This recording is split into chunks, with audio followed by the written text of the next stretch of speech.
ಶ್ರೀ ಗಣೇಶಾಯ ನಮಃ. ಶ್ರೀ ಶಾರದಾ ಗುರುಭ್ಯೋ ನಮಃ. ಅಸಾಧ್ಯ ಸಾಧಕ ಸ್ವಾಮಿನ್ ಅಸಾಧ್ಯಂ ತವ ಕಿಂ ವದ. ರಾಮದೂತ ಕೃಪಾ ಸಿಂಧೋ ಮತ್ಕಾರ್ಯಂ ಸಾಧಯ ಪ್ರಭೋ.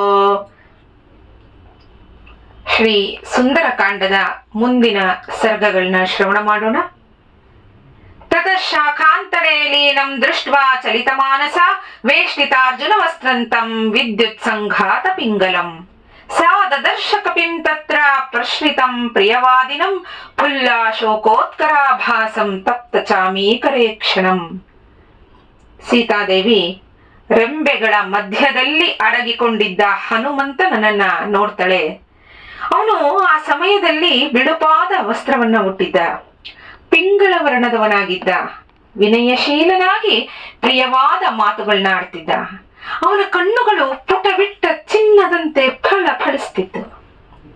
ಅಂತಹ ಸುಂದರಕಾಯನಾದ ಹನುಮಂತನನ್ನ ನೋಡಿದ ತಕ್ಷಣ ಸೀತಾದೇವಿಯ ಮನಸ್ಸು ಚಂಚಲವಾಯಿತು, ವಿಸ್ಮಯವೂ ಆಯಿತು ಅವಳಿಗೆ. ಅವಳು ಚಿಂತೆ ಮಾಡ್ತಾಳೆ, ಈ ವಾನರ ರೂಪದ ಪ್ರಾಣಿಯ ಶರೀರ ಭಯಂಕರವಾಗಿದೆಯಲ್ಲ, ನಮಗೆ ಹತ್ರದಿಂದ ನೋಡಿದ್ರೆ ಯಾವ್ದಾದ್ರು ಕಪಿನ ಹಾಗೆ ಅನ್ಸುತ್ತೆ, ಏನು ವಿಚಿತ್ರವಾಗಿದೆಯಲ್ಲ, ನಾವು ಹೋಗ್ತೀವ ಹತ್ರಕ್ಕೆ? ಇಲ್ಲ. ಹಾಗೇನೆ ಈ ಮನುಷ್ಯರಾಗಿರ್ಬಹುದು, ರಾಕ್ಷಸರು ಒಂದು ರೀತಿ ಅವರ ರೂಪ, ಅದನ್ನ ನೋಡಿದಳೆ ಎಷ್ಟೊಂದು ದಿನದಿಂದ. ಈಗ ಇದ್ದಕ್ಕಿದ್ದ ಹಾಗೆ ಒಂದು ಕಪಿಯನ್ನ ನೋಡಿದ್ರೆ ಅದಕ್ಕೂ ಭಯ ಪಟ್ಲು. ಎಲ್ಲದಕ್ಕೂ ಭಯ ಪಡೋದು, ಹೆದರ್ಕೊಳ್ಳೋದು. ಪಾಪ ಅವಳಿಗೆ ಅಲ್ಲಿ ಯಾರೂ ತನ್ನವ್ರು ಇರ್ಲಿಲ್ಲ, ಅವಳಿಗೆ ಅದೇ ಒಂದು ಅಭ್ಯಾಸವೇನೋ ಅನ್ನೋ ಹಾಗೆ ಆಗ್ಬಿಟ್ಟಿತ್ತು. ವಾನರನನ್ನ ನೋಡಿ ಇದು ಯಾವುದು, ಇದು ಪ್ರಾಣಿ ಶರೀರ ಹೀಗಿದೆ ಅಂತ ಭಯ ಪಟ್ಕೊಂಡ್ಲು.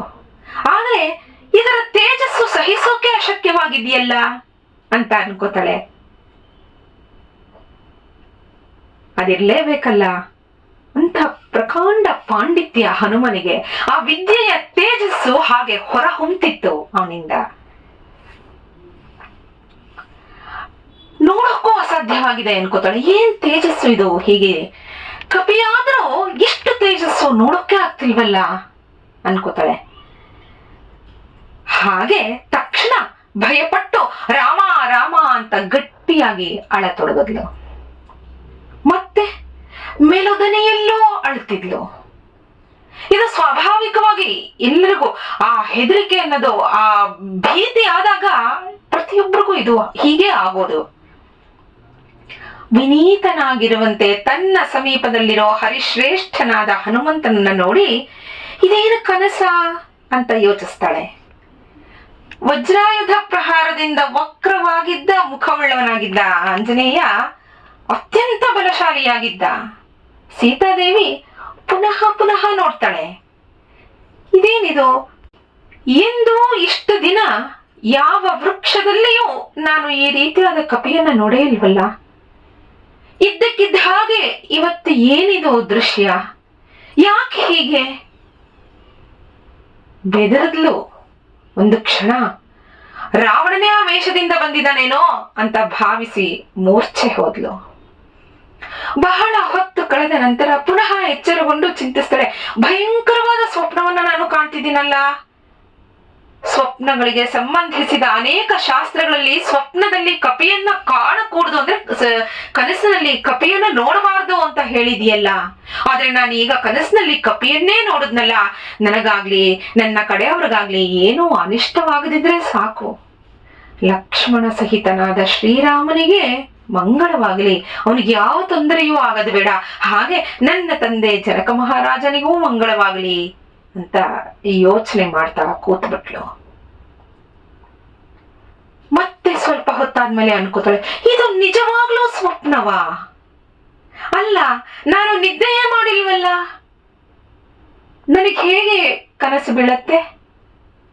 ಇಷ್ಟೊಂದು ದುಃಖದಿಂದಿರೋ ನನಗೆ ನಿದ್ದೆ ಎಲ್ಲಿ ಬಂದಿತ್ತು? ಶ್ರೀರಾಮನೊಂದಿಗೆ ಸುಖವಾಗಿ ಇದ್ದಿದ್ರೆ ನನಗೆ ನಿದ್ದೆ ಬಂದಿರೋದೋ ಏನೋ. ಹಾಗಾದ್ರೆ ನನ್ನ ಬುದ್ಧಿಯ ವಿಕಾರದ ಪರಿಣಾಮವಾಯಿದು. ನನ್ನ ಬುದ್ಧಿ ಅಷ್ಟು ವಿಕಾರವಾಗ್ಬಿಟ್ಟಿದ್ದೀಯಾ? ನಾನು ಏನೇನೋ ನೋಡ್ತಿದ್ದೇನೆ, ನಾನು ನಿದ್ದೆ ಮಾಡದಿದ್ರು ಎಚ್ಚರವಾಗಿದ್ರು ಏನೇನೋ ನೋಡ್ತಿದ್ದೀನ. ನಾನು ಸದಾ ಮನಸ್ಸಿನಲ್ಲಿ ಶ್ರೀರಾಮನನ್ನೇ ಚಿಂತಿಸ್ತಿದ್ದೀನಿ. ಅದಕ್ಕೆ ರಾಮನ ಚರಿತ್ರೆ ನನಗೆ ತಂತಾನೇ ಕೇಳಿಸಿರ್ಬೇಕು. ಹೀಗೆಲ್ಲ ಯೋಚನೆ ಮಾಡ್ತಾಳೆ. ರಾಮನಲ್ಲೇ ತನ್ಮಯಳಾಗಿರೋ ನನಗೆ ಅವನ ಕಥೆಯನ್ನ ಯಾರೋ ಹೇಳ್ತಿರೋ ಹಾಗೆ ಭಾಸವಾಗ್ತಿದೆ ಅಂತ ಅನ್ನಿಸ್ತಿದೆ. ಎಲ್ಲವೂ ಮನಸ್ಸಿನ ಭ್ರಾಂತಿ. ನನಗೆ ಎಲ್ಲ ನೋಡಿದ್ರೂ ರಾಮನೇ ಕಾಣಿಸ್ಬೇಕು ಅಂತ ಅನ್ನಿಸತ್ತಲ್ಲ, ಅವನ ಗುಣಗಾನನೇ ನಾನು ಕೇಳ್ಬೇಕು ಅನ್ನೋ ಮಾನಸಿಕತೆ ನನ್ನಲ್ಲಿ ಅದು ತುಂಬಿ ಹೋಗಿದೆ. ಅದಕ್ಕೆ ಹೀಗೆ ಕೇಳಿಸಿರ್ಬೇಕು. ಆದರೂ ಈ ಕಪಿಯ ರೂಪವನ್ನ ನಾನು ನೋಡಿದ ಹಾಗಾಯ್ತಲ್ಲ. ಯಾರು ಈ ಕಪಿ? ಇಲ್ಲಿಗೇಕೆ ಕಪಿ ಬರೋಕೆ ಸಾಧ್ಯ? ಅದು ಕಪಿಯ ಬಾಯಲ್ಲಿ ಶ್ರೀರಾಮನ ಚರಿತ್ರೆಯೇ? ಇದೇನು ಭ್ರಾಂತಿಯೋ ನಿಜವೋ? ಅದೇನೇ ಆಗಿರ್ಲಿ, ಈ ವನಚರನಿಂದ ಕೇಳಿದ ಹಾಗಿರೋ ವಿಷಯ ಹಾಗೇ ಆಗ್ಲಿ, ಅವನು ಹೇಗೆ ಹೇಳಿದನೋ ಆ ಕಪಿ ಹಾಗೇ ಆಗ್ಲಿ, ಶ್ರೀರಾಮ ಸುಖವಾಗಿರ್ಲಿ, ಬೇರೆ ಯಾವ ರೀತಿಯೂ ಆಗೋದು ಬೇಡ ಅಂತ ಭಗವಂತನಲ್ಲಿ ಪ್ರಾರ್ಥನೆ ಮಾಡ್ತಾಳೆ.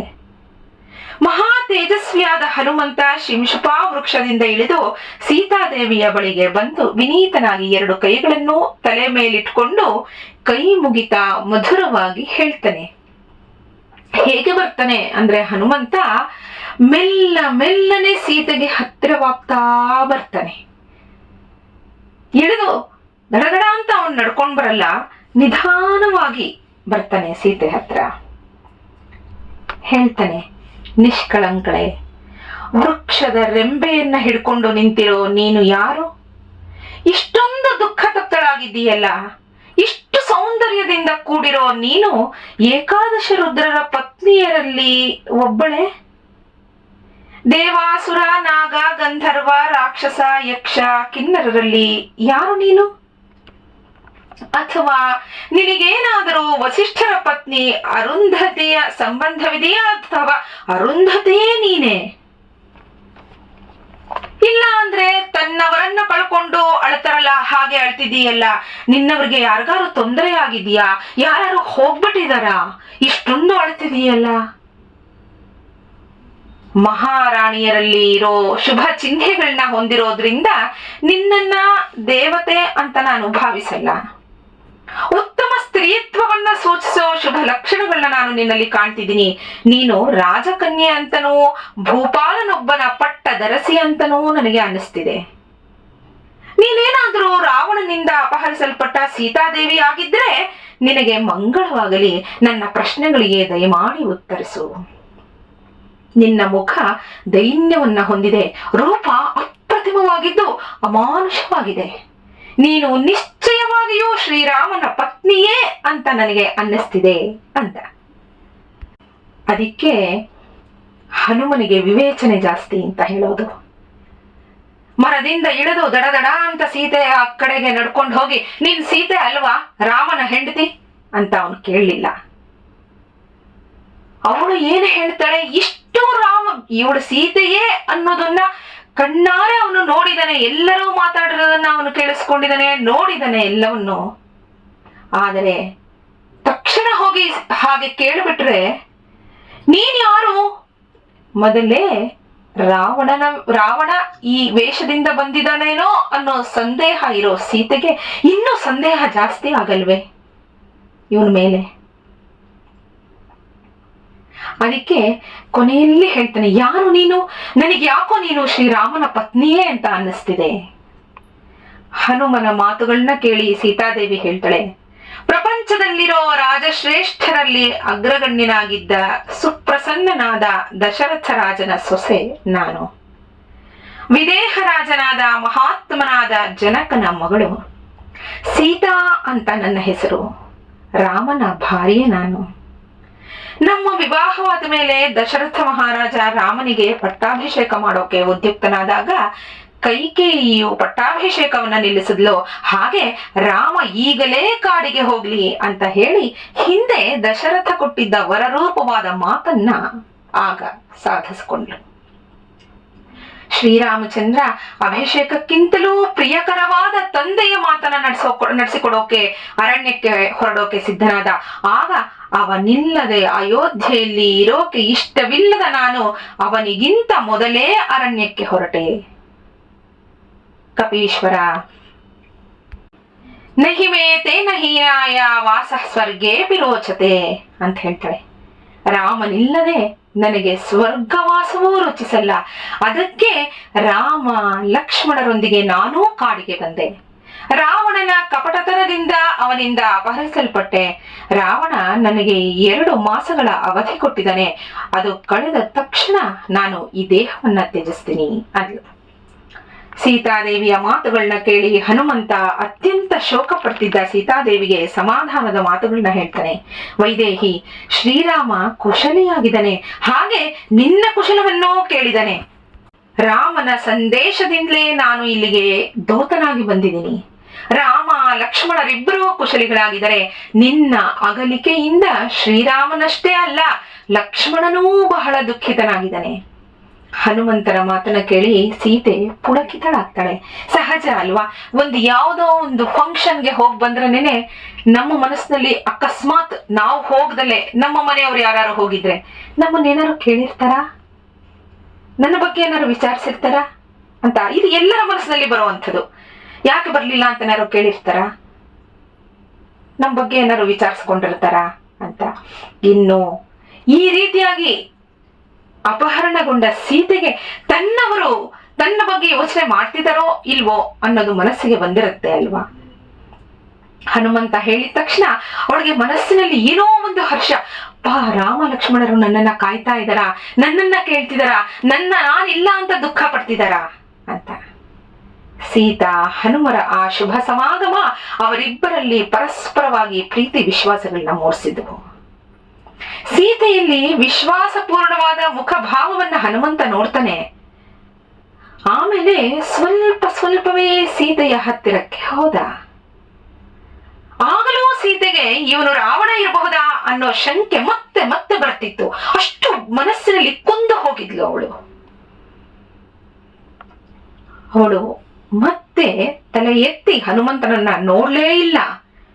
ಇವನು ರಾವಣನೇನೋ ಈ ವೇಷದಲ್ಲಿ ಬಂದ್ಬಿಟ್ಟಿದಾನ, ಅಯ್ಯೋ ನಾನು ಇಷ್ಟೊಂದು ಮಾತಾಡ್ಬಿಟ್ನಲ್ಲ, ಇವನಿಗೆ ಬೇಡವಾದ ವಿಷಯಗಳನ್ನ ಹೇಳ್ಬಿಟ್ನೋ ಏನೋ ಅಂತ ಭಯಭೀತಳಾಗಿ ನಿಟ್ಟುಸಿರು ಬಿಡ್ತಾ ನೆಲದ ಮೇಲೆ ಕೂತು ಸಂತಾಪ ಪಡ್ತಾಳೆ.